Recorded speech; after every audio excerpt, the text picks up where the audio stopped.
ॐ विश्वानि देव सविता दुहितानि परासुव यद्भद्रं तन्न आसुव। ॐ शान्ति शान्ति शान्ति। రాగము విరాగం రెండింటితో ఈ సృష్టి నడుస్తుందట. రాగము అంటే ఆసక్తి, విరాగము అంటే అనాసక్తి. ఇష్టపడము, ఇష్టం లేకపోవడం, పట్టుకోవడం, వదిలేయడం, రెండింటితోనే ప్రపంచం అంతా నడుస్తుంది. మరి రాగము విరాగము, రాగము లోకంలో చూస్తున్నాం మనం, ఆసక్తి అన్నమాట. ఇది కావాలి, అది కావాలి, అది లేదు, ఇది తక్కువైంది, రకరకాలు ఉంటుంది అది. విరాగము అంటే వద్దు, అవసరం లేదు, చాలు, దీన్ని విరాగం అంటారు. ఇది చాలా తక్కువ మందిలో చూస్తాం మనం. కావాలి, ఇంకా కావాలి, ఇంకా తీసుకురా, నింపు, దాచిపెట్టు అని. అది ఏమైనా కావచ్చు, వస్తువు కావచ్చు, పదార్థం కావచ్చు, డబ్బులు కావచ్చు, ఇల్లు కావచ్చు, వాకిలు కావచ్చు, ఏదైనా కావచ్చు. ఇంకా ఇంకా కావాలి కావాలి కావాలి. దాన్ని ఏమంటారు? రాగము అంటారు, ఆసక్తి. విరాగం అంటే చాలే, ఇంకేం చేసుకుంటాం, వద్దు అని అంటారు. బట్టి ఇది లోకంలో తక్కువగా ఉంది. విరాగమే వైరాగ్యం అంటారు. వైరాగ్యం చాలా తక్కువ మందిలో ఉంటుంది. ఎప్పుడూ అంతే. ఈ కలియుగం అనే కాదండి, సత్యయుగం, శ్రేతాయుగం, ద్వాపరయుగం, ఇంకా కలియుగంలో అయితే ఇంకా తక్కువ. 1,000,000 మందికి ఒకరు కూడా దొరుకుతారు లేరు. ఒక తాతయ్యని అడిగారట, 80 ఏళ్ళ తాతయ్య, పళ్ళు ఊడిపోయి, పాపం, తాతయ్య తాతయ్య మరి బందర్ లడ్డు తింటావా తాతయ్య అని అడిగి, నాకు పళ్ళు ఎక్కడ ఉన్నాయిరా, నేను ఎక్కడ తినగలుగుతా, దంచి పొడి చేసి బుక్కుతాను అన్నాడు. అది ఆసక్తి ఉంది పాపం, ఇంకా తినాలి అని. పళ్ళు లేవు, పళ్ళు లేకపోతే ఊరుకోవచ్చు కదా, దంచి పొడి చేసి ఇస్తే తింటాను అంటున్నాడు.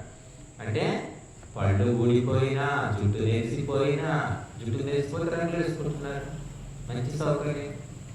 అది నీకు 50 ఏళ్ళ అనుకుంటామా, 70 ఏళ్ళు ఉంటాయి. అరే నాకు 20 ఏళ్ళ వయసు తెలియట్లేదు, అందరూ నన్ను గుర్తుపట్టట్లేదు, నన్ను ముసలివాడు అనుకోవట్లేదు అని వాడు సంతోషిస్తూ ఉంటాడు.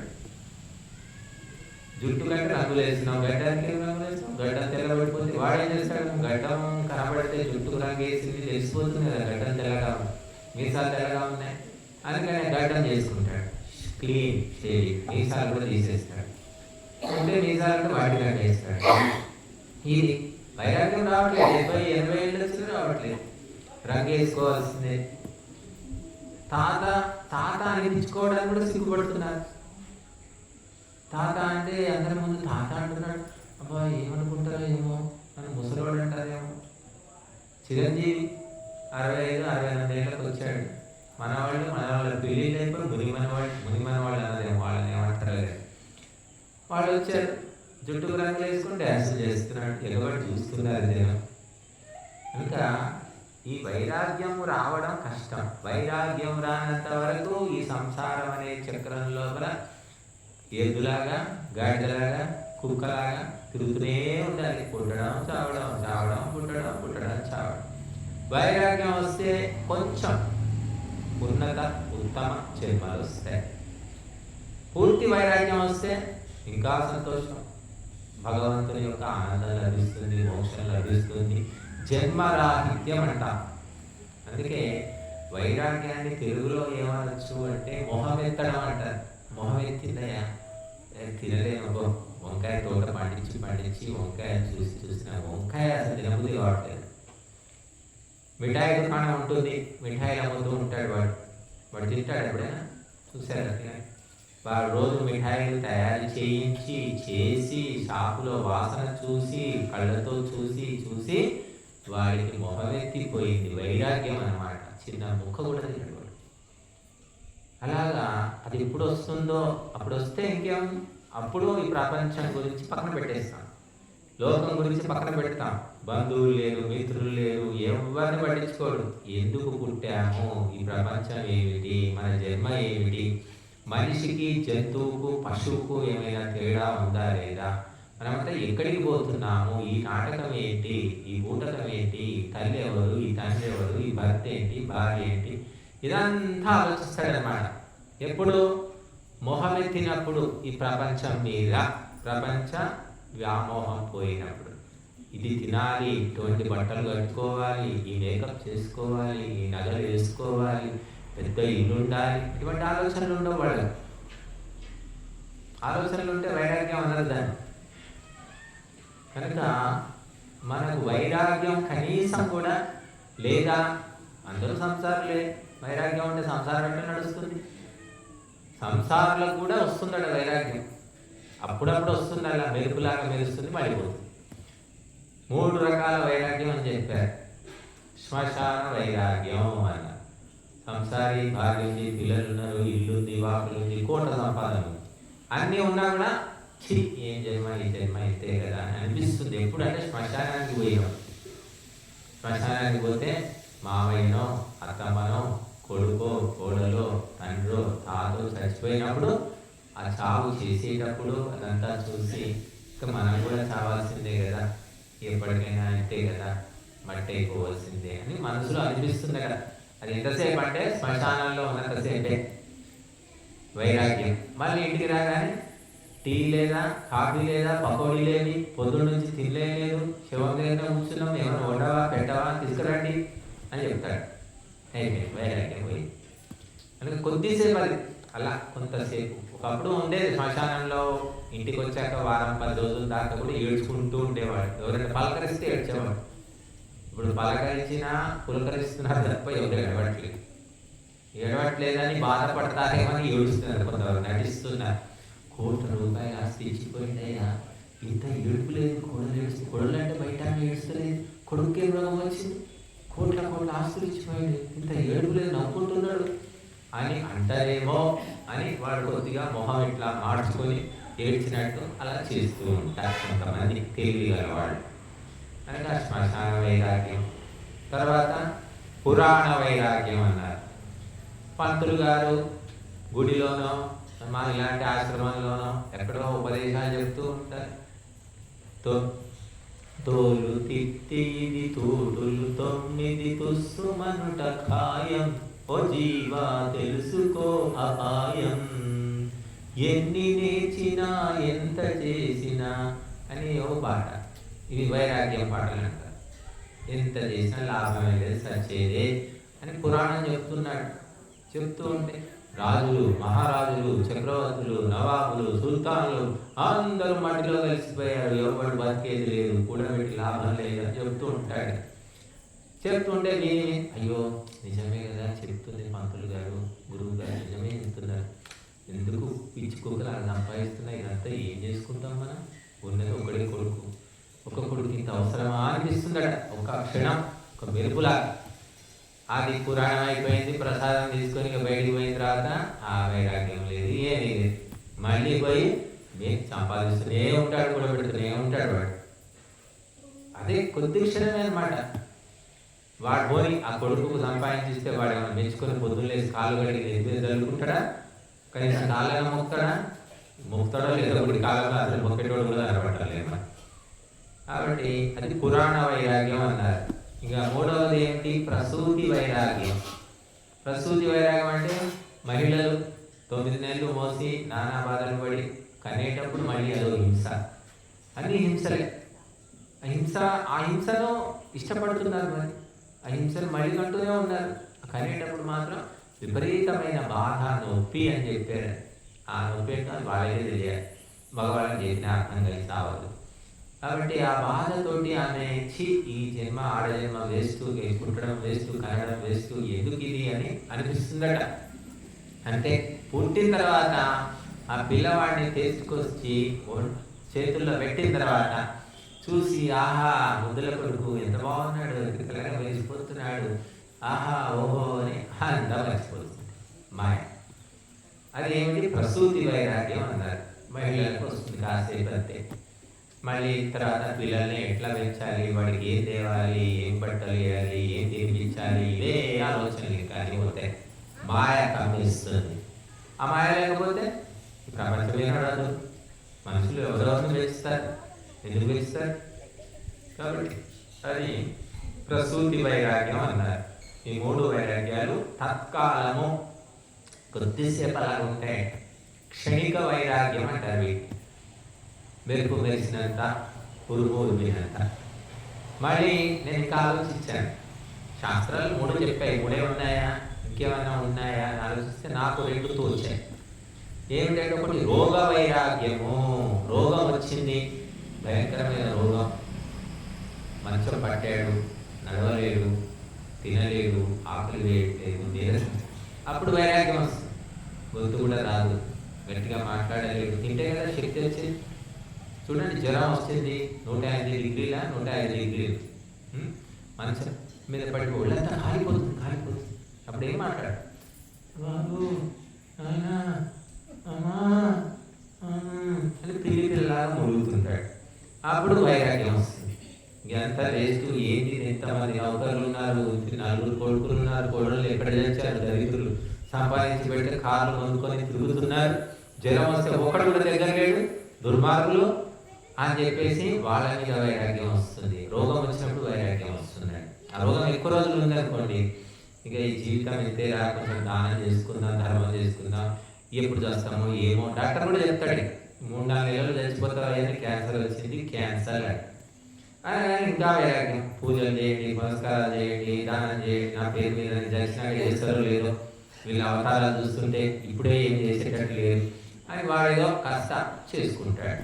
అది రోగ వైరాగ్యము అని నాకు అనిపించింది. మరొకటి అనిపించింది రుణ వైరాగ్యము. రుణం అంటే అప్పులు చేస్తాం. సంసారం అంటే అప్పు లేకుండా నడవదు. కోటీశ్వరుడు కూడా వాళ్ళ స్థాయిలో వాళ్ళు చేస్తారు అప్పులు. సామాన్యులు స్థాయిలో చేస్తారు. అప్పులు చేసి తీరుస్తానని అనుకుని చేస్తారు. ఎవరైనా ఎగ్గొడదామని చేసేవాళ్ళు తప్పుకుంటారు. సరేలే, అవసరానికి చేసుకుందాం, మరి అవసరం దాటిపోయిందంటే మళ్ళీ పువ్వుల్లో పెట్టి ఇచ్చేసేయాలి పాపం అని అనుకుంటారు పాపం. కానీ మ్యాన్ ప్రపోజెస్, గాడ్ డిస్పోజెస్. మనిషి అనుకున్నట్టు జరగదుగా. అప్పు చేశాడు, పత్తి విత్తనాలు తెచ్చాడు, పొలం చల్లారు, ఇంకేదో చేశాడు, వర్షాలు లేదు. లేకపోతే భారీ వర్షాలు, విత్తనాలన్నీ కులిగిపోయాయి. ఏమైంది? అప్పులు, 1,00,000 రూపాయల అప్పు. అలాగా రకరకాల కార్యాల కోసం అప్పులు చేస్తారు. చేసిన తర్వాత ఆ అప్పు తీర్చాలనుకుంటాడు కానీ కుదరదు, వెసులుబాటు ఉండదు, వడ్డీ లేదు, అసలు లేదు. వాడు విసుగొచ్చి ఇంటి చుట్టూ తిరిగి వాడు లాస్ట్కి ఏమంటాడు, నీ వడ్డొద్దు, ఏమవుతాయి ఆయన అసలు ఇచ్చేసే చాలు అంటాడు. అదేనండి, నేను కూడా ట్రై చేస్తున్నాను, ఎందుకు అదృష్టం కలిసి రావట్లేదు, ప్రయత్నం చేసి. ఏం ప్రయత్నం చేస్తావే? సంవత్సరం అయింది, 2 సంవత్సరాలే, ఇలా అంటుంటారు.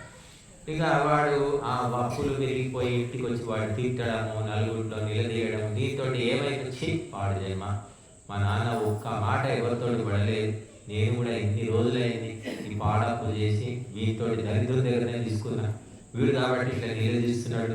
ఆ సుబ్బారావు దగ్గర తీసుకుంటే మంచోడు ఉండే, నా బుద్ధి ఏమైందో అప్పుడు సుబ్బారావు దగ్గర తీసుకోలేదు, వెనక ఉందైనా నా ఓర్చుకునేటోడు, వీడు ఇట్లా పరువు తీస్తున్నాడు, ఏం బ్రతికిది అని అనిపిస్తుందట. ఇల్లు వదిలిపోదామా, సన్యాసుల్లో పోదామా, ఉరి పోసుకుందామా, ఇలాంటి ఆలోచనలు వస్తాయి. ఎక్కువైపోతుంది టార్చర్. చాలా మంది చూస్తుంటారు కదా పేపర్లు, సంస్థల దగ్గర, వ్యక్తుల దగ్గర అప్పులు చేసి తీర్చలేక ఫ్యామిలీ మొత్తం విషయం దాగి తెచ్చిపోతున్నారు, ఉరి పోసుకుంటున్నారు, పోయి బావిలో పడుతున్నారు. ఎందుకు తెచ్చిపోతున్నారు? వైరాగ్యం అన్నమాట. అప్పు తీర్చలేము, మనతో కాదు, బతికుంటే వాడు ఆచుకొని తింటాడు, చచ్చిపోతే పీడపోతుంది. ఇలా కాబట్టి ఇవన్నీ ఈ రుణ వైరాగ్యము మాత్రం పాపం కష్టమే. వాడు ప్రాణాలు పోయేదాకా అది వదిలిపెట్టదు. మిగిలిన వాటికి ప్రాణమే పోదు, కానీ ఇది మాత్రం ప్రాణాలు తీసుకుంటారు. బలహీనమైన మనస్కులు. ఇంకా కొంతమంది ఉంటారు, అప్పులు చేస్తారు, చక్కగా అప్పు చేసి పప్పు గూడు తినరా ఓ నరుడు అని పాటలు పాడుకుంటూ మెయింటైన్ చేస్తుంటారు అన్నమాట. వాళ్ళు 1,00,000 అప్పులు చేస్తారు. ఎవరైనా వస్తే కూడా మర్యాద చేసి మాట్లాడి బురిడి కొట్టించి వాడు తప్పించుకుంటూ ఉంటాడు. వాళ్ళకి అది ఒక తెలివి అనమాట. అది ఆ తెలివి అందరికీ ఉండదు. కొంతమంది ఇవ్వరు, కానీ వాళ్ళని ఎవరు ఇంటి మీదకి వచ్చారు ఆ రకంగా మెయింటైన్ చేసుకుంటాడు వాడు. అలాంటి వాళ్ళు ఎన్ని లక్షల అప్పులున్నా వాడికి ఏం బాధలేదు. అలాగా కాబట్టి ఈ వైరాగ్యము వచ్చిందంటే ఏమిటి? నిర్లిప్తంగా ఉంటామన్నమాట. వాడు రాలేదు, వీడు చేయలేదు, వాడు ఇవ్వలేదు, వీడు తీసుకోలేదు, అయ్యో యజ్ఞం అవుతుంది ఎవరు రావట్లేదు, ఈ 10 మందే వచ్చారు, వాడు ఎవరు నాకు చందాలు ఇవ్వట్లేదు, ఇంకా ఇస్తే బాగుండు, ఇలాంటివే ఏమీ ఉండవన్నమాట. వచ్చింది చాలు, జరిగేది జరుగుతుంది, అంత దేవుడి మీద భారం, నిమ్మకు నీరెత్తినట్టు ఉండడం అన్నమాట. అలా కొంతమంది ఉంటారు, సంసారంలో కూడా ఉన్నారు. భక్త తుకారం అని చెప్పుకుంటున్నాం, పేరుకు సంసారి, 2 భార్యలు 10 మంది పిల్లలు, అయినా కూడా సంసారంలో ఉండి కూడా అంటించుకోకుండా నిమ్మకు నీరెత్తినట్టు ఉండేవాడు. పాపం భార్య ఉంటే నడుస్తుందా? భార్య పాపం ఆరాటం, అయ్యో పిల్లలండి ఆకలితో అలవాటిస్తున్నారు, ఇల్లు ఎలా గడుస్తుందండి అని ఆమె మొత్తుకుంటూ ఉండేది. ఇక ఆమె ఆరాటం అదే ఆరాటం. ఈయనకి ఏమీ లేదు. పొద్దులే విఠల విఠల పాండురంగ విఠల అని భజన చేసుకుంటూ ఉండేవాడు. ఏమన్నా అనుకోని భార్య, మరి జరిగేది జరుగుతుంది అన్నట్టు ఉండేవాడు. సరే, ఆయనకు అది అటువంటి తత్వం ఉంది, అటువంటి నమ్మకం కలిగింది, కానీ భార్య కలగలేదు కదా. అలా ఉంటారు కొంతమంది, భార్యలు ఉంటారు, భర్తలు ఉంటారు, కానీ ఉన్నవాళ్ళు నిమ్మలంగా ఉంటారు. ఆ భావన లేని వాళ్ళు పాపం కింద మీద పడుతూ ఉంటారు, అప్పు చేస్తారు, ఏదో చేస్తూ ఉంటారు. బట్ ఈ సంసారము ఎలా నడుస్తుంది, ఎందుకు నడుస్తుందంటే రాగముతోటి నడుస్తుంది, ఆసక్తితోటి నడుస్తుంది. ఆసక్తిని తగ్గించుకుంటున్న కొద్దీ నీ మనస్సు నిశ్చలం అవుతుంది, చంచలత్వం పోతుంది, ప్రశాంతత వస్తుంది అని చెప్పారు. అంతా నేనే చేస్తున్నా, నాతోటే జరుగుతుంది, నేను లేకపోతే నడవదు, ఈ ఆశ్రమానికి నేనే హెడ్, నేను లేకపోతే ఏముండదు, నేను పోతే ఇది మూతపడుతుంది, ఇలా ఆలోచిస్తాను. ఇల్లు కూడా అంతే, ఇంటికి కూడా ఆలోచిస్తారు. ఆయన లేకపోతే కష్టమమ్మా, నేను మొత్తం మా తమ్ముళ్ళ ముగ్గురిని నేనే చదివించాను, మొత్తం ఇల్లు నేనే నిలబెట్టాను, నేను లేకపోతే నడవదు, మా అమ్మ అసలు అమాయకురాలు, వాడు ఇట్లా వీడు ఇట్లా అన్నీ చెప్తారు. వాళ్ళు చచ్చిపోతే మరి నడవదా? అందరూ చచ్చిపోతారా? ఎవరు చావరు, నడిచేది నడుస్తూనే ఉంటుంది. కానీ భ్రమ, మాయ, నేను లేకుంటే నడవదు, నాతోటే నడుస్తుంది. అది ఆసక్తి వల్ల అలా అనిపిస్తుంది. ఆసక్తిని వదిలిపెట్టుకుంటే నడిపేది, నడిపించేది, చేసేది, చేయించేది భగవంతుడే అని నమ్మినవాడు హాయిగా ప్రశాంతంగా ఉంటాడు, ఏది అంటించుకోడు. పద్మపత్ర నివాంభస, ఆ బురద గుంటలో కమలం వికసిస్తుంది కానీ బురద అంటారు. అలాగే ఉంటారు. కాబట్టి మనం చేస్తున్నాం, కాకపోతే మొత్తము మన తెలివితేటలతో నడవడం లేదని తెలుసుకోవాలండి.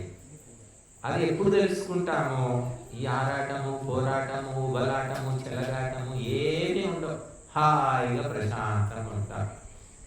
కానున్నది కాకమానదు, మెడలో పడ్డ పాము కరవకమానదు, జరిగేది జరుగుతుంది. ఇటువంటి స్థితి రాదు అందరికి. ఎట్లా ఎట్లా ఎట్లా ఎట్లా అనుకుంటారు. దేవుడిని నమ్మితే దేవుడు తెచ్చిన నోట్లో తినిపిస్తాడా చెప్పండి అని దెబ్బలాడతారు. కానీ దేవుడు తలుచుకుంటే తినిపిస్తాడు కూడా. ఒకసారి ఇలాగే ఒక నాస్తికుడు ఉండేవాడు. దేవుడు లేడు, దయ్యం లేదు, పుణ్యం లేదు, పాపం లేదు, స్వర్గం లేదు, మోక్షం లేదు, ఎప్పుడు ఇదే. అంటే ఇలాగే ఒక భక్తుడు తగిలాడు. భక్తుడితో గొడవ. దేవుడు తలుచుకుంటే నీకు ఎక్కడున్నా నీకు భోజనం పెడతాడు, తినిపిస్తాడు. ఎక్కడ తెచ్చి పెడతాడే దేవుడు? నేను కష్టపడి సంపాదించుకుంటే తినేదే కష్టం, దేవుడు ఎట్లా తినిపిస్తాడు? నేను నమ్మను. దేవుడు ఇస్తే ఇస్తుండొచ్చు, కానీ నోట్లో కలిపెట్ట తినిపిస్తాడు అన్నాడు. అని కలిపి తినిపిస్తాడు కూడా భగవంతుడు, అటువంటి శక్తివంతుడు అన్నాడు భక్తుడు. నాస్తికుడు ఎవరైనా మాటలు, ఎవడైనా నువ్వు కూడా కష్టపడితే నీకు కడుపు వస్తుంది, లేకుంటే ఎట్లా వస్తుంది అని. వస్తుంది, నువ్వు కావాలంటే పరీక్షించుకో, నువ్వు వేడు, అడవిలో వేడు, ఎక్కడైనా అడవిలో చెట్టు మీద పోయి కూర్చో, పొద్దున పోయి కూర్చో, సాయంత్రం అయ్యేసరికి నీకు భోజనం వస్తుంది, దేవుడే నీకు తినిపిస్తాడు అని చెప్పి. ఎలా తినిపిస్తాడు చూస్తా, అది కూడా చూస్తా అని ఆ నాస్తికుడు పోయాడు. అడవిలో ఎవరికి తెలియకుండా పెద్ద చెట్టు ఎక్కి చెట్టు మీద కూర్చున్నాడు. పొద్దున్నే పోయాడు. అడవిలో ఎవరు వస్తారు? ఎవరు రా. కోరుకులు సింహాలు ఏవేమో ఉంటాయి. కూర్చున్నాడు. గంట 2 గంటలు 10 అయింది, 11 అయింది, 11 అయింది కాగానే అటు నుంచి ఒక ఎద్దుల బండి వచ్చి, ఎద్దుల బండి వాళ్ళు ఎక్కడి నుంచో వస్తున్నారు దూరంగా వచ్చి, ఇంకా భోజనం టైం అయిందని ఎద్దుల బండి ఆపేసి అదే చెట్టు కింద కూర్చొని వాళ్ళు వంట చేసుకోవడానికి ఏర్పాటు చేసుకుంటున్నారు. చేసుకుంటూ ఉంటే మరి ఆ పొయ్యి వెలిగించి ఆ పొగ కట్టెల పొయ్యి పెట్టుకున్నారు. గిన్నెలు వంటలు వారులు చేస్తూ ఉంటే అంతా ఉడికాయ అన్నము కూర పప్పులు అన్నీ అయిపోయిన తర్వాత తిందామనుకునేసరికి ఒకరు అనుకోకుండా చూశారు. పైకి చూసేసరికి ఈతను కనబడ్డాడు. ఎవరితను పైన ఎందుకు కూర్చున్నాడు అని వాళ్ళకి అనుమానం వచ్చింది. అడవిలో నిర్జన ప్రదేశంలో వచ్చేవాడు ఎందుకు కూర్చున్నాడు? బాబు కింది దిగు అన్నారు. నేను దిగాను అన్నాడు వాడు. ఎందుకంటే సాయంత్రం వరకు కూర్చుంటా, దేవుడు ఎట్లా కనిపిస్తాడు చూస్తాను అడిగా. దిగాను అనేసరికి వాళ్ళకి ఇంకా అనుమానం వచ్చింది. ఎందుకు దిగావయ్యా, ఏం చేస్తున్నావు, చెట్టు మీద ఏముంది అన్నారు. మీకు అనవసరం, మీ పని మీరు చేసుకోండి అని. ఇదంతా విచిత్రంగా మాట్లాడుతున్నాడు ఏంటని చెప్పి బలవంతంగా ఒక చెట్టు ఎక్కి వానికి కిందికి పట్టుకొచ్చాడు. నేను రాను నేను పైన కూర్చుంటాను వాడు అంటున్నాడు. అరే ఎందుకు కూర్చుంటున్నావు, ఏంటి కారణం అంటే చెప్పాను. సరే వీడు ఎట్లున్నాడు కదా అనుకొని, సరే అందరూ భోజనానికి కూర్చున్నారు, నువ్వు కూడా తినవయ్యా అన్నారు. నేను తినను అన్నాడు. ఎందుకు? నేను తిననంటే నా ఇష్టం అని మొండి మాటలు అన్నమాట. వాళ్ళకి ఇంకా కోపం వచ్చింది. నువ్వు ఎవరు అసలు ఒంటరిగా చెట్టు మీద ఎందుకు కూర్చున్నావు, ఏమిటి నువ్వు మంత్రగాడివా, భూతానివా, దయ్యానివా, నువ్వు ఎందుకు కూర్చున్నావు, ఏం చేద్దామని కూర్చున్నావు అంటే జవాబు చెప్పట్లేదు. చెప్పేసరికి బలవంతంగా కూర్చోబెట్టి తిను, మాతో పాటు తిను అని చెప్పి బలవంతంగా తినకుంటే వాడి చేతులు పట్టుకొని నోట్లో పెట్టాడు. తినిపించేశారు. వాడి మీకు తప్పలేదన్నమాట. అంటే భగవంతుడు తలుచుకుంటే నీకు తినిపిస్తాడు కూడా అని తెలిసిపోయింది కదా. కాబట్టి మనము అంతా భగవంతుని పరీక్ష చేయలేదు. భగవంతుడు తినిపిస్తాడు కూడా. నువ్వు పుణ్యం చేసుకున్నప్పుడు, నీవు ధర్మాన్ని ఆచరించినప్పుడు నీ చేతులు కాళ్ళు లేకపోయినా సరే కలిపి తినిపిస్తాడు. ఆ రోజు అన్నీ ఉంటాయి, తినలేవు కూడా. నువ్వు కాళ్ళు ఉన్నాయి, చేతులు ఉన్నాయి, డబ్బు ఉంది, కానీ నువ్వు తినలేవు. నీకు రాసిపెట్టి లేదు. కుక్కలాగా తిరుగుతూ ఉంటావు. ఈ ఫ్యాక్టరీకి, ఆ పొలానికి, ఆ ఊరికి, ఈ ఊరికి, ఈ బిజినెస్, ఆ బిజినెస్, తినడానికి కూడా టైం ఉండదు ఎంతోమంది.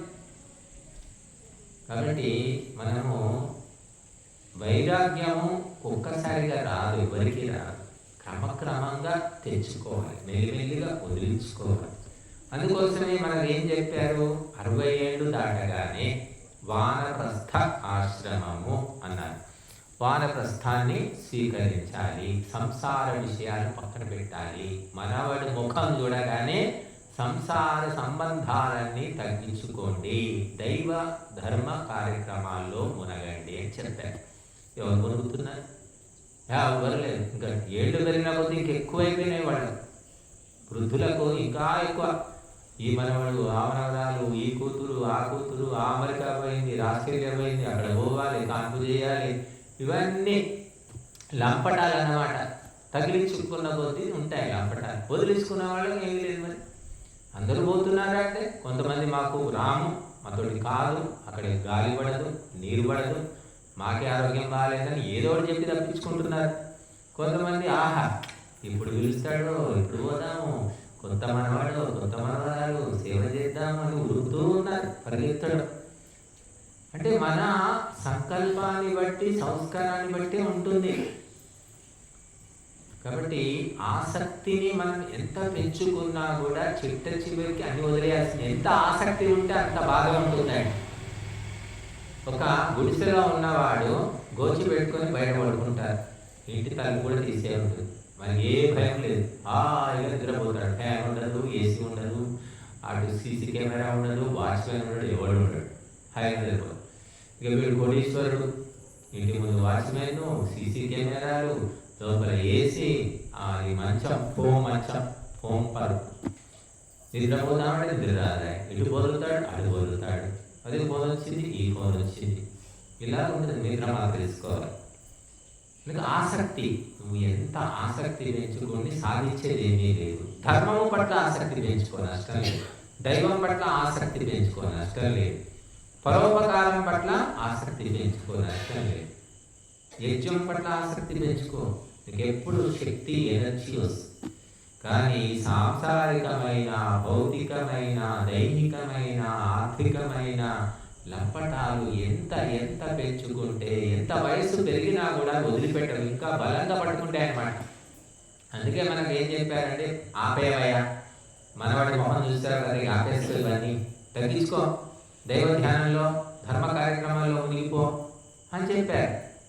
ఎక్కడ ఎవరు వింటున్నారు తెలియదు కూడా చాలామంది. మొన్న ఒక తన ఇచ్చాడు హైదరాబాద్ క్యాంప్ పెట్టినప్పుడు, 72 ఏళ్ళు 74 ఏళ్ళు. ఏం చేస్తున్నావు అయ్యా అంటే, మనిషి మంచివాడు, షాపులో పని చేస్తున్నా. ఎందుకయ్యా ఈ వయసు అవసరమా అంటే, ఈ కొడుకు చూసుకోవడా, ఈ కొడుకు పెట్టడానికి, కొడుకు మంచివాడేనండి, వాడు కూడా సంపాదిస్తున్నాడు, కాకపోతే చేదోడు వాదోడుగా ఉంటుంది, వాడి మీద బరువు పడద్దని నేను కూడా చేస్తున్నాను అని చెప్తున్నాడు. చూడండి, అంటే నీ కొడుకులు పుట్టి మనవాళ్ళు వచ్చినా సరే ఇంకా నా కొడుకు కష్టపడద్దు, వాడికి చేసి పెట్టాలి. దీన్నే అంటారు మోహము, వ్యామోహము, ఆసక్తి అంటారు.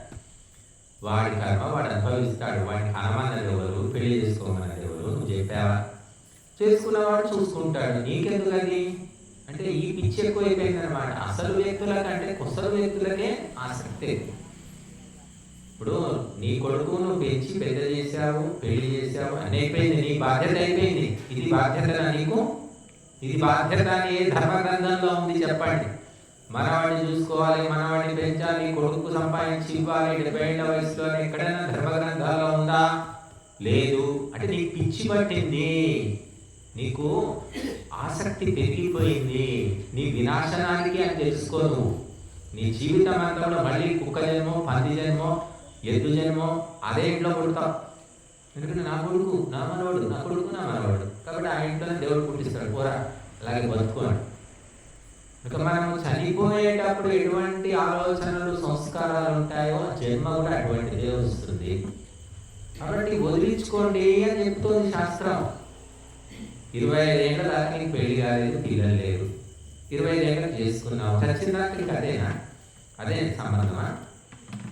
చెప్పండి. మహర్షులు, మహాత్ములు అలా జీవించారా? మనం పొద్దులు వేస్తే మొక్కుతున్నాం, పొద్దులు వేసి గుళ్ళోకి, వాళ్ళు అలా జీవించారా? కాబట్టి చెప్పేవాళ్ళు లేరు, అయ్యేవాళ్ళు లేరు, ఆలోచన కూడా రావడం లేదు. కాబట్టి మనిషి జీవితము భయంకరంగా, దుర్భరంగా మారిపోయింది. సంపాదించడమే గొప్ప అనుకుంటున్నారు, ఎంత సంపాదిస్తే అంత విలువ అనుకుంటున్నారు. కాబట్టి సంపాదన వదిలించుకొని ఆత్మచింతన చేసుకోవాలి. అప్పుడు మానవ జన్మ సఫలమవుతుంది, ఉత్తమ జన్మలు వస్తాయి.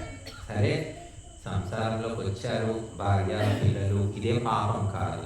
కానీ అది ఎంతవరకు ఆ పరిమితి అనేది తెలుసుకోకపోవడము, నిరంతరము పంది బురదలో వదిలినట్టు వాళ్ళని పట్టుకొని వేళ్ళాడము అనేది మాత్రం అది వాళ్ళకేం నష్టం లేదండి, వాళ్ళకి నష్టం లేదు. నీ జీవితం నష్టమైపోతుంది, నీవే పతనమైపోతున్నావు. కాబట్టి ఆసక్తిని తగ్గించుకొని ధర్మ కార్యాలకు సమయాన్ని కేటాయించాలి. చాలామంది అసలు ఎంత తన్మయము, ఎంత తల్లీనమంటే అలా ఉంటారు వాళ్ళు. చాలామంది వృద్ధులు ఈ ఊళ్ళోనైతే నేను చెట్ల కింద బోలెడు మంది తెల్ల బట్టలు వేసుకుంటారు, తెల్ల జుట్టు, చెట్ల కింద కూర్చుంటారు, ఏదో సులు కబుర్లు, ముచ్చట్లు, బలి మీద పిల్లి పడింది, పిల్లి మీద బలి పడింది, ఇవి ముచ్చట్లు ఉంటాయి, ఏమి పనికొచ్చేవి కావాలి. కానీ ఎక్కడైనా సరే, ఇక్కడికి రాకపోయినా పర్లేదు, ఉన్న చోటనే ఆధ్యాత్మికము లేకపోతే ధార్మిక విషయాలు చింతన చేసుకో, విను, ఏదైనా చెయ్యి, ఏమీ లేదు. కాబట్టి ఇది మనిషికి వైరాగ్యం రాకపోవడం వల్ల నష్టపోతూ ఉన్నాడు, దోపిడీకి గురైపోతూ ఉన్నాడు. ఆ వైరాగ్యం వచ్చింది బుద్ధుడికి. కోటీశ్వరుడు, రాజకుమారుడైన బుద్ధుడు, సిద్ధార్థుడు, అసలు భార్య ఉంది ఉత్తమురాలు, కొడుకు ముద్దుల కొడుకు, ఎవ్వరూ వ్యతిరేకమైన వ్యక్తులే లేరు, ఆయన చెప్పిందే నడుస్తుంది. అటువంటి బుద్ధుడికి వైరాగ్యం వచ్చింది. 10, 20, 25 ఏళ్ళు కూడా ఉండవు, వైరాగ్యం వచ్చింది. 65 ఏళ్ళు వచ్చి 70 ఏళ్ళు వచ్చి వైరాగ్యం లేదు, పాడలేదు. రంగులు వేసుకుందాం, దసరా బుల్లోళ్ళ తయారవుదాం. అసలు నేను చూస్తుంటే నాకు ఆశ్చర్యం వేస్తుంటుంది. నన్ను చాలా మంది అడుగుతారు, మీకు ఎంతండి 70 ఏళ్ళ 75 ఏళ్ళ అని అడుగుతారు. లేదండి నాకు 57 ఏంటి అంటే 57 ఏంటేనా మరి జుట్టు ఇదంతా ఏంటి? అవును మరి ఉన్నదాన్ని అంగీకరించు, ప్రకృతిని ఆహ్వానించు, భగవంతుడు ఎలా నడిపితే అలా నడువు. ఈ వేషాలు రంగులు ఎవరిని బుట్టలో వేయడానికి ఈ వయసులో అని ఎవరు ఆలోచించడం లేదు. ఆలోచిస్తే అది వైరాగ్యం అంటారు. ఆలోచించట్లేదు కాబట్టి నీకు ఇంకా ఆసక్తి ఉంది. అందుకే ఈ మధ్య చాలామంది, మీకు తెలుసో లేదు, ఇంకా మీ ఊరి దాకా గాలి రానట్టుంది, రిటైర్ అయిపోయిన వాళ్ళు 60 ఏళ్ళకు 65 ఏళ్ళకు రిటైర్ అయిపోతారు కదమ్మా. రిటైర్ అయిన తర్వాత భార్య చచ్చిపోయింది, లేదా భర్త చచ్చిపోయాడు, పిల్లలు ఎక్కడో అమెరికాలో ఉన్నారు. వాళ్ళు ఏం చేస్తున్నారు? నెలకు 30, 40, 50 వేలు పెన్షన్ వస్తుంది. ఇక బుద్ధి ఊరుకుంటుందా? మళ్ళీ పెళ్ళి. వాళ్ళ కోసం పెళ్ళిదామా. తోడునీడ.com చూడండి. తోడునీడ.com ఏంటంటే, ఈ భర్త చచ్చిపోయి భార్య చచ్చిపోయి 60 ఏళ్ళు దాటి నెలకు 60-50 వేలు అట్లా ఆదాయం ఉన్నవాళ్ళు, లేదా ఆస్తులు ఉన్నా పర్వాలేదు, వాళ్లకు సంబంధాలు కుదిర్చి పెడతారు, పెళ్లి చేస్తారన్నమాట. ఇది ఇప్పుడు జరుగుతున్న తతంగం. ఆసక్తి. పెళ్ళి అంటే ఎందుకు పెళ్ళి అనుకున్నది? పెళ్ళి ఎందుకు చేసుకోవాలి? ఒక పని మనిషిని పెట్టుకో, డబ్బులు ఇవ్వు, ఎందుకు ఎవరైనా చేస్తారు. వంట మనిషిని పెట్టుకో, వంట చేసిపోతుంది. నర్సును పెట్టుకో, సేవ చేస్తుంది. పెళ్ళే ఎందుకు అవసరం అంటే అది బుద్ధి అలా భ్రష్టు పట్టిందన్నమాట. కొడుకు చేయడండి, కూతురు చేయదు, ఎవరు పట్టించుకోరండి అని చెప్తూ ఉంటారు. పట్టించుకోకపోతే పర్లేదయ్యా, వృద్ధాశ్రమంలో చేరు. మంచం పట్టిన వాళ్లకు కూడా అన్ని సేవలు చేసే వృద్ధాశ్రమాలు ఉన్నాయమ్మా. వాళ్ళు లేవకున్నా పర్వాలేదు, నెలకు 10,000, 20,000, 15,000 కట్టేస్తే ప్రతి ఒక్క సేవ చేస్తారు. అది ఇష్టం ఉన్నది మరి, ఎందుకంటే ఆసక్తి ఉంది లోపల. ఆసక్తి ఉంది కాబట్టి మళ్ళీ పెళ్లి చేసుకుంటారు. డబ్బు ఉంది, ఆసక్తికి తోడు డబ్బు ఉంది, ఇంకెందుకు వదిలిపెడతారు? కాబట్టి ఇటువంటి భ్రష్టమైన సంప్రదాయం ఒకటి మొదలైపోయింది. కాబట్టి మనము ఈ ఆసక్తిని ఎంత పెంచుకుంటే అంత పెరుగుతుందమ్మా. ఈ వయసుతో సంబంధం లేదు, ఈ వయసు ఆ వయసు లేదు. 15 ఏళ్ల పిల్లాడికి వైరాగ్యం రావచ్చు, 80 ఏళ్ళు వచ్చినా వైరాగ్యం రాకపోవచ్చు. ఇదే వయసు అని చెప్పట్లేదు. కాకపోతే వయోధర్మం అంటారు, వయస్సును బట్టి కొన్ని పాటించాలి. అవి ఎవరు పాటించట్లేదు. దానివల్ల ఆత్మోన్నతి అనేది లేదు. అన్నీ ఉన్నాయి కానీ ఆత్మోన్నతి లేదు. మళ్ళీ నీచమైన జన్మలు తప్పవు. బట్ మానవ జన్మ లోపల మనము సంసారము, పిల్లలు, పెంపకం ఎలాగో అలా అయిపోయింది, ఇంకా మళ్ళీ ఎందుకు రుద్దుకుంటాను, వీటికి ఏమవసరం చెప్పు అని నేను చాలామందికి చెప్తూ ఉంటాను. స్వామీజీ మీరు బాగానే చెప్తారు, మీరు చెప్పినట్టు వీలు కాదండి అంటారు. అంటే వీలు కాదంటే నువ్వు అనుకుంటే, ఈరోజు అనుకుంటే ఇంకో సంవత్సరానికైనా బయటపడతావు. అసలు నీకు అనుకోవడమే ఇష్టం లేదు, ఇదే బాగుంది, ఇందులోనే ఆనందం ఉంది అనుకున్న తర్వాత ఎందుకు బయటపడతాం? కాబట్టి మనమందరం కూడా ఈ మానవ జన్మ లోపల భౌతికమైన సాంసారికమైనవి తప్పవు, కానీ అందులో మళ్ళీ బయటపడమని చెప్పారు మన శాస్త్రకారులు. కాబట్టి పని ముగించుకున్న తర్వాత మెల్లిమెల్లిగా బయటపడితే భగవత్ సంబంధమైన కార్యక్రమాలు, ధార్మిక కార్యక్రమాలు చేసుకుంటూ ఉంటే ఈ వాసనలు అనేవి తొలగిపోయి మళ్ళీ మంచి జన్మ వస్తుంది. ఇక వాసనలు విపరీతంగా ఉన్న వ్యక్తులు చనిపోయిన తర్వాత ఏమవుతుందంటే అటువంటి ఇంకా ఈ మానవ జన్మ రాదు. ఇంకా ఏం చేసేవాడు? మానవ జన్మ అన్నది ఎప్పుడు సంపాదించడము, దాచిపెట్టడము. వాళ్ళకంటే ఎవరికి? రక్త సంబంధికులకే ఇస్తున్నావు నువ్వు. ఓ స్వామీజీకి ఇచ్చింది లేదు, ఒక ఆవుకు గడ్డి పెట్టింది లేదు, హోమానికి సహాయం చేసింది లేదు. నీ బతుకులో ఏం చేశాను? నీ కుటుంబము, నీ కులము, నీ వంశము ఇందులోనే పడి సచ్చావు కాబట్టి నీకు నీచ జన్మ అని భగవంతుడు తీర్చిచ్చేస్తాడు. కాబట్టి కొందరు సంసారంలో ఉన్నా కూడా చేస్తూనే ఉంటారు, వస్తూ ఉంటారు, పోతూ ఉంటారు, అది పెద్దగా ఉండనట్టు ఉంటాయి. కనుక మనమందరం కూడా వైరాగ్యము క్రమక్రమంగా పెంపొందించుకోవడానికి ప్రయత్నం చేయాలి. వైరాగ్యం లేకపోతే మాత్రము చాలా షాక్ తగిలినట్టుగా తిరుగుతుంది అనమాట. చివరికి చచ్చిపోయే ముందు ఎటువంటి షాకులు వస్తాయంటే, అరే కొడుకు ఇట్లాంటి వాడు, మీకోసం అని ఇంత జమ చేసిన, వీడి నిజ రూపం ఇప్పుడు బయటపడింది, అరే కోడలు ఎంత నంగరాచి ఎన్ని నాటకాలు ఆడింది, అమ్మో దీని రంగిదా అని వాడు తెలుసుకుంటాడు. కానీ టైం గడిచిపోయింది, చచ్చుకుంటాడు. చచ్చే ముందు ఇవన్నీ తెలిస్తే లాభం. కాబట్టి ముందే తెలుసుకో అని శాస్త్రం చెబుతుంది. ఎవరైనా ఇదంతా గొప్ప నాటకము, నటిస్తున్నారని తెలుసుకో. ఎవరికి నిజంగా ప్రేమ లేదు. ఇదంతా ఒక నాటకం అని చెప్తుంది శాస్త్రం. కాబట్టి ఈ నాటకాన్ని నువ్వు నిజమనుకోకు, నువ్వు కూడా నటించి బయటపడు. కానీ మనం ఇదే నిజం అనుకుంటున్నాం, భ్రమలో ఉంటున్నాం. కాబట్టి దైవము, ఆత్మ, పరమాత్మ, మోక్షము ఇవి సత్యము. మిగిలినవన్నీ కూడా అవసరాన్ని బట్టి.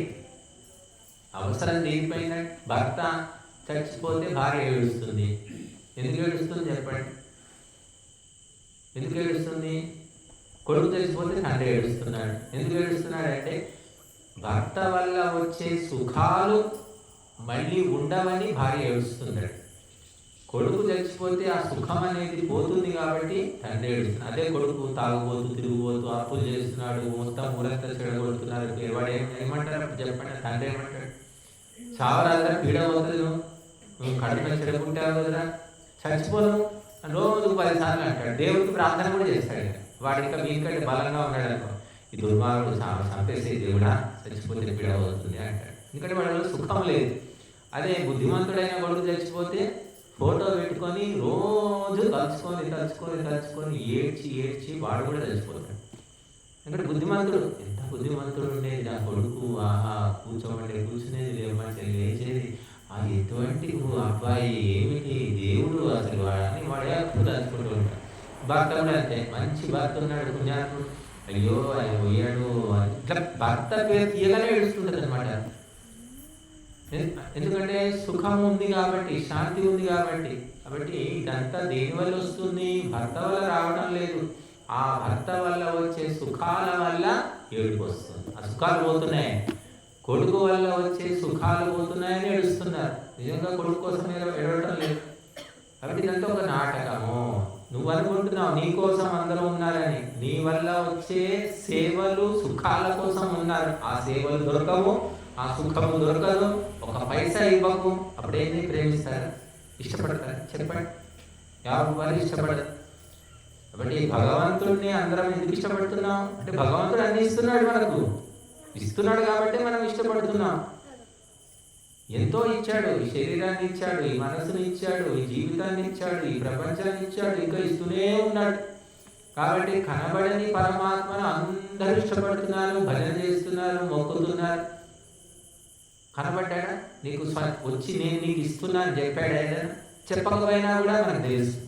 నా తెలివితో మాత్రం ఇదంతా కాదు, ఏదో దైవ బలమో దైవానుగ్రహంతో జరుగుతుందండి అంటాడు. ఎంత గొప్పవాడైనా అంటాడు. ఎంతో గొప్పవాళ్ళు ఉన్నారు, ఎక్కడో పడున్నారు వాళ్ళు, పాపం దైవ బలం లేదు. కనుక దైవ బలం ఉన్న వ్యక్తికి అన్నీ జరుగుతూ ఉంటాయి. మనము నిమిత్త మాత్రమే. కాబట్టి మనము ఆసక్తిని తగ్గించుకోండి. పూర్తిగా వదిలేసుకోవాలంటే ఒక రోజులో కాదు, మెల్లిమెల్లిగా తగ్గించుకుంటే ప్రశాంతత ఉంటుంది. వయసు పెరిగిన కొద్దీ అనవసరమైన లంపటాలు పెంచుకోకూడదు. ఎంత పట్టించుకుంటే బురద అంతగా అంటుతుంది. ఆ బురద వల్ల నష్టమే తప్ప లాభము లేదు. ఓ